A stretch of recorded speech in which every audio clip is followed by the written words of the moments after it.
मंच उद्घोषक महोदय के द्वारा मुझे अपने गुरु की चर्चा का निर्देश मिला। मैं अपने गुरु के चरणों में उपस्थित। ये जो अपने गुरु की चर्चा करवा रहे हैं उनका नाम है शंभू भाई उर्फ वकील साहब। ये भी उभरे हैं। पहले गोकुल भैया नाम का घोषणा कर लीजिए। उनके दामाद है, उनकी बेटी है, उनके बेटा। चलिए, इतना सुनने जाने के बाद कुछ गुरु भाई गुरु बहन अपने गुरु शिव को वरण के नाम की सूचना इस प्रकार से है। वकील साहब शंभू भैया जो वकील का भी कुछ काम करते हैं, पूनम दीदी और गोलू गुरु भाई, नेहा कुमारी, मनीष कुमार आज से अभी क्षण से अपने गुरु शिव को वरण किए हैं।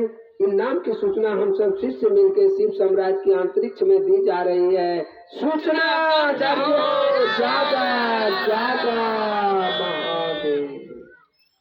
चलिए, इन भैया दीदी को लिए भी यही 3 सूत्र से हम लोग अवगत कराएंगे।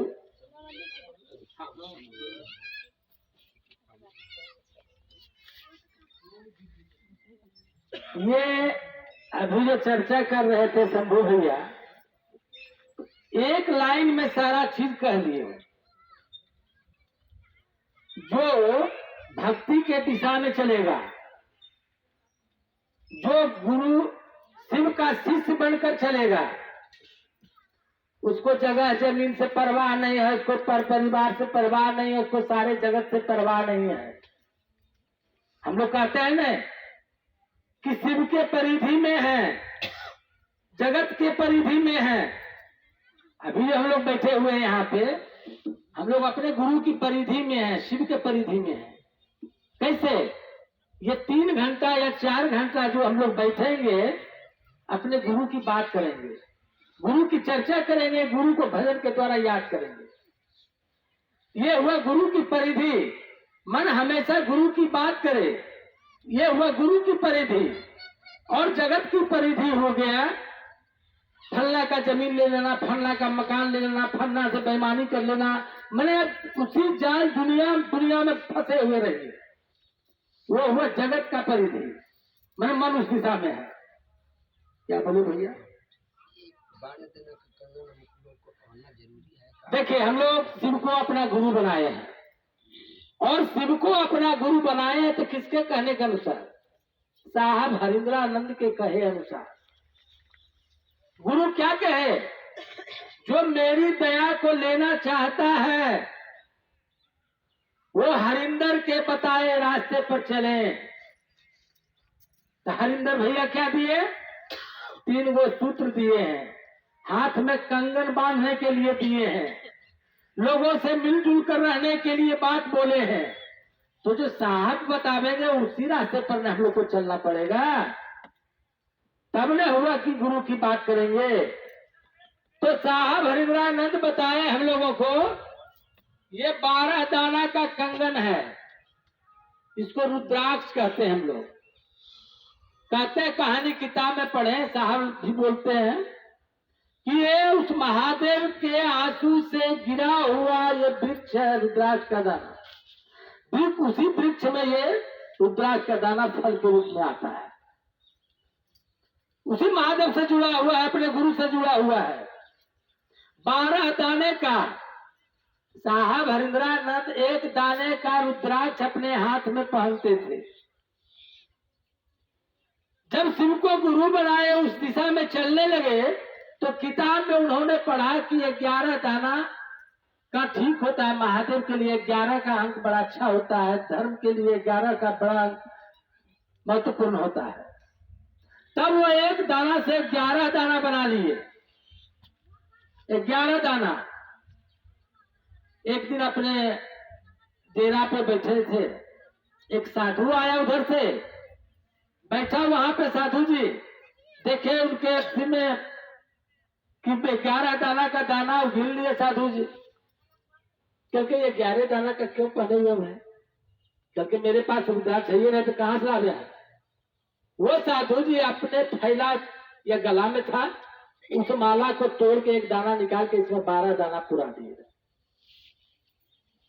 और इस बात को आजमाइश करके साहब हरिंद्रानंद, ऐसे हरिंद्रानंद हम लोग को कुछ नहीं बताए कि फलना किताब में है, रामायण में है, गीता में है, महाभारत में है।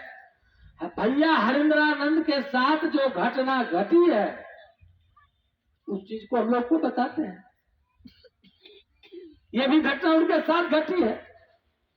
तो 12 दाना का कंगन 12 ज्योतिर्लिंग का प्रतीक है, पहचान है। सारे जगत में बहुत सा लिंग है, लेकिन 12 ज्योतिर्लिंग वो महत्वपूर्ण माना जाता है। सूर्य तो हम लोग एक एक देखते हैं, लेकिन सारे विश्व में 12 सूर्य हैं, लेकिन हम लोग को दिखाई एक ही पड़ता है। 12 राशि है, जिस राशि के बारे में हम लोग चर्चा भी करते हैं, तुला राशि, मकर राशि, वृश्चिक राशि, इसी तरह से 12 राशि है, उसका भी पहचान है। ये तीनों का प्रतीक ये है रुद्राक्ष का 12 दाना का कंगन। अब देखिए साहब ये भी कह के चल गए, हम लोग को जंतर मंतर कहीं साधु को दिखाते हैं ना, एक वो जंतर दे दिया ना, कहेगा दीदी परसों घर में एकरा नहीं ले जिए छुआ जी, तो श्मशान घाट में एकरा नहीं ले जिए छुआ जी। तो साहब हरिद्रानंद बोले ये 12 कंगन का दाना छुआएगा नहीं। ये 12 दाना का कंगन को पहन के जहां इच्छा हो जा सकते हैं, कोई रोक नहीं, कभी नहीं छुआएगा।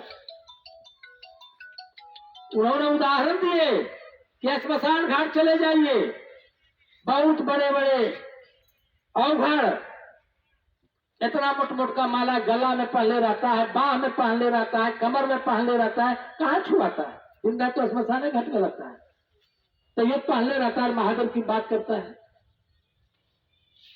और इसका वैज्ञानिक शरीर में जो रगड़ा मारता है चमड़ा में, स्किन में, चमड़ा में, कहते हैं साहब किताब में लिखे हुए हैं कि ये शरीर के चमड़ा में घिसने से ये मानसिक मन को भी संतुलित रखता है। माने शरीर में जो रक्त होता है, जो जिसको ब्लड प्रेशर कहते हैं, हाई या लो, उसको भी ये अपने कब्जा में रखते हैं। रुद्राक्ष का दाना वो भी नहीं बढ़ने देता है, न घटने देता है। कितना बड़ा चीज है, इससे बड़ा चीज कुछ है? 12 रुद्राक्ष की दाना। और हम लोगों को इसलिए पहनना चाहिए, साहब का कोई शर्त नहीं है। साहब तो बोले कि अरे नमः शिवाय भी कहते हैं, आपका मन है ओम नमः शिवाय करने का, कीजिए ना, कौन रोकता है? लेकिन साहब को लगता है कि मेरे गुरु भाई, मेरे गुरु बहना शिव को गुरु बनाए हैं मेरे कहने अनुसार, उनको मन लगता था कि कितना जल्दी लाभ लोगों को मिल जाए। मैंने शिव गुरु की चर्चा में चल रहे हैं तो आपको कुछ लाभ मिले, ऐसा साधु के जगत में है। कोई नहीं था साधु ऐसा जो दूसरे के कल्याण की बात करते। तो होता क्या है, कई भाई लोग, पहना लोग आजमाइए इस बात को, अगर आपके हाथ में कंगन है तो आपको गुरु भाई गुरु बहना प्यारा लगेगा। आपके परिवार में अगर गुरु भाई शिव को गुरु नहीं बनाए हैं तो वो प्यारा नहीं लगेगा। वो चीज हम लोग देख रहे हैं, वो आजमाइश किए हम लोग कि अपने परिवार से ज्यादा प्रेम हम लोग को गुरु भाई गुरु बहना से। तो जब हाथ में जब देख लेता है कि रुद्राक्ष का जाना, समझ जाते हैं कि गुरु भाई है, गुरु बहना है, प्रेम से बैठाएंगे, खिलाएंगे, सम्मान देंगे, मान देंगे। तो साहब हरिंद्रानंद तो यही चाहते थे। लेकिन हम लोग का चलिया देख के बड़ा कष्ट में बेचारे शरीर छोड़कर चले गए। हम लोग का चाल देख के वो कहते थे सुधरो सुधरो सुधरो, हम लोग सुधर मिल किया था। वो कहते थे शिव चर्चा में कोई खर्चा नहीं, तो शिव चर्चा के नाम पर चंदा उगाही कर रहे हैं। वो कहते थे शिव चर्चा के नाम पर एक दूसरे से गले गले मिलकर रहिए, लोगों के दुख सुख में साथ दीजिए, लोगों का भलाई कीजिए, लोगों के दुख में साथ में रहिए। वो हुआ शिवशीष से, लेकिन वो हम लोग से नहीं हुआ। साहब को बड़ा कष्ट था, लाए तो बेचारे बड़ा मन से, और अमूल्य चीज लाए, इसका कोई मूल्य नहीं है। कितना जन्म तक हम लोग उनके मूल्य सुनील को चुका पाएंगे या नहीं, कहना मुश्किल है।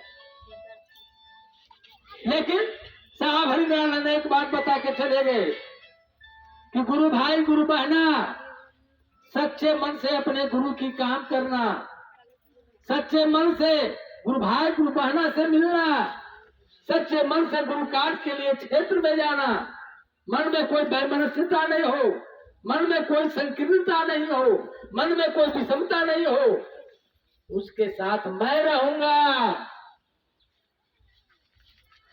साहब हरिंद्रानंद ऐसा बोल के चले गए। उनकी पहले उनकी पत्नी नीलम दीदी, जिनको नीलम दीदी हम लोग कहते हैं, उनकी पत्नी थी, वो बोल के गई है कि जो सच्चे मन से शिव गुरु का कार्य करेगा, उसके आगे अगर कोई कांटा आएगा, कोई समस्या आएगा, कोई रोक आएगा, बाधा आएगा, उस कांटे को मैं चुनूंगी, उस रास्ते को मैं साफ करूंगी।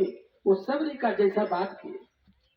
सबरी को जब उनके गुरु कह दिए कि तुमको कहीं नहीं जाना है, यहीं पे भगवान से भेंट हो जाएगी, तो रोज बेचारी झाड़ू बुहाड़ी करती थी, रोज कपड़ा धोती थी, रोज स्नान करती थी, रोज श्रद्धा के साथ उस भगवान के इंतजार करती थी।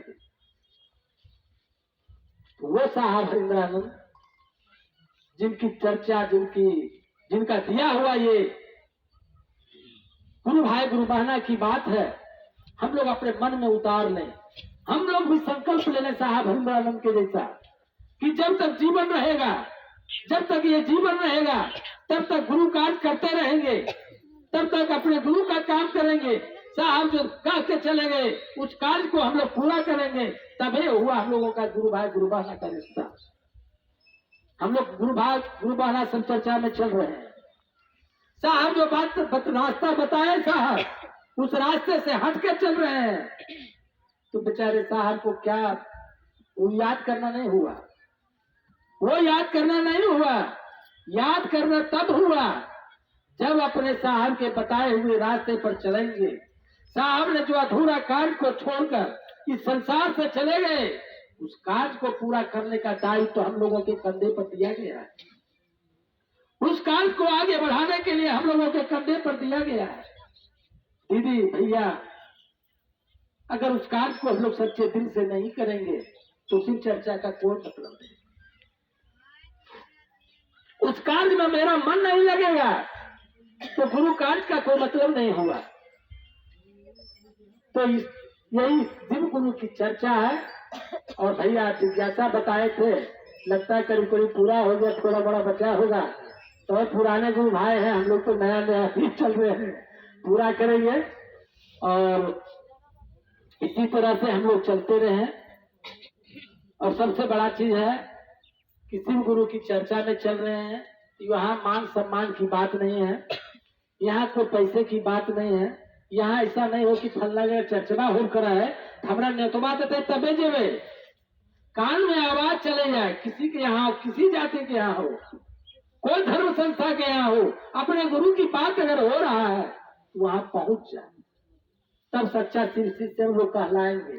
साहब की चर्चा पर तो सुन रहे थे, साहब कह रहे थे कि जो गुरु भाई गुरु बहना तेराल तेराल चल रहा है, तेराल तेराल में चल रहा है क्या कि शिव गुरु के बन लिए, शिव के गुरु चेला के दिशा में चलन करे के गलती हो करे के जब छन छन में उधर डर लगा है, साहब करके वो है चलवा बनेगा और जो कहेगा मानथन करेगा तब हम तो शिव का शिष्य हो गए, हम तो जाते हैं जहां वहां लाखों का भीड़ लगता है, वो चेला से और बिखर जाएगा। परसों ये सुन रहे थे, अभी तो बड़ा साहब शरीर छोड़ दिए तो बड़ा पुराना चर्चा हम लोग को सुनने का मौका मिलता है। ऐसे लखन भैया वगैरह बहुत सुने हैं, लोग पुराने हैं और इन लोग से भी हम लोग सुनते हैं। तो हम लोगों को उस दिशा में चलना चाहिए दीदी, आंख मूंद के चलना चाहिए, संकल्प लेके चलना चाहिए। अगर हम लोग शिव को गुरु बनाए हैं, साहब की बात पर चल रहे हैं, तो चलते रहना चाहिए। अब मैं अपने वाणी को अपने गुरु के चरणों में रखते हुए पुनः सभी भाई बहनों को प्रणाम करता हूँ। मेरा प्रणाम स्वीकार।